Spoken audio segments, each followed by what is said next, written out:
And now, stand by for adventure. 3, 2, 1. In the exciting story of the Runaway Rocket.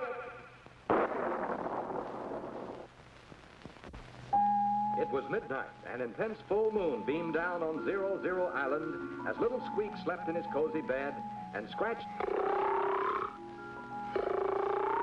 snored loudly in his darkened cave below. All was peaceful as Col.Bleep studied the Futonic radar scanner. With this instrument, the Colonel could watch any unusual movements in the universe. And this very night, a giant new rocket was scheduled to be launched by the United States of America from an experimental rocket launching base on the east coast of Florida. Yes, there it was. As Bleep watched the scanner, he saw the rocket soar skyward at tremendous speed, then level off towards the wastes of the South Atlantic Ocean. This was a test firing, and Bleep was pleased to see the Earth people making such excellent progress with rockets. But at that instant, something seemed to go wrong. The moon appeared to concentrate all its glowing power on the nose of the missile, forcing it to veer off its planned course and to streak instead directly towards 00 Island. In only seconds, it would come crashing down to destroy Squeak's little dream house, Scratch's peaceful cave, and Col.Bleep's headquarters for his secret mission here on Earth. In a flash, Bleep darted into the sky to meet the speeding projectile. Quickly, he maneuvered himself between the mysterious moon rays and the onrushing missile, and with a blast of Futonic power,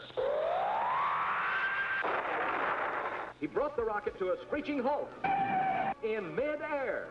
Using his Futurian skill in the powers of reverse propulsion, Bleep safely returned the rocket to its Florida launching site, ready for use in further test flights in the future. Then Bleep hurried back to his island base to begin some very serious thinking. What was wrong on this peaceful isle? Why had Scratch recently tumbled into the open jaws of a giant sea serpent to be nearly trapped forever deep inside? Everyone knows that all sea monsters are purely imaginary and not real creatures at all, except for this particular sea serpent. Yes, this monster had been real enough.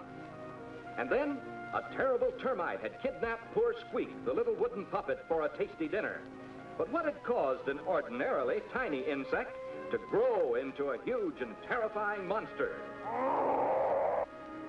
Bleep turned to his microscope to examine again those traces of interplanetary wood dust which he had discovered on the wings of the termite. The Colonel was sure this strange substance held a valuable clue. And that runaway rocket, the way the moon had concentrated its rays on the nose of the device, you would have almost thought it was being guided by moon power. Col.Bleep was certain somewhere in outer space, a powerful and evil force was being directed against Bleep and his friends.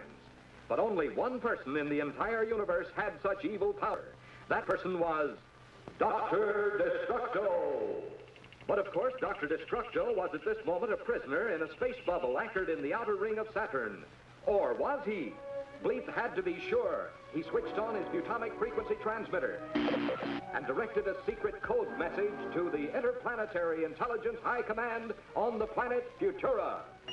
Advise status of Dr.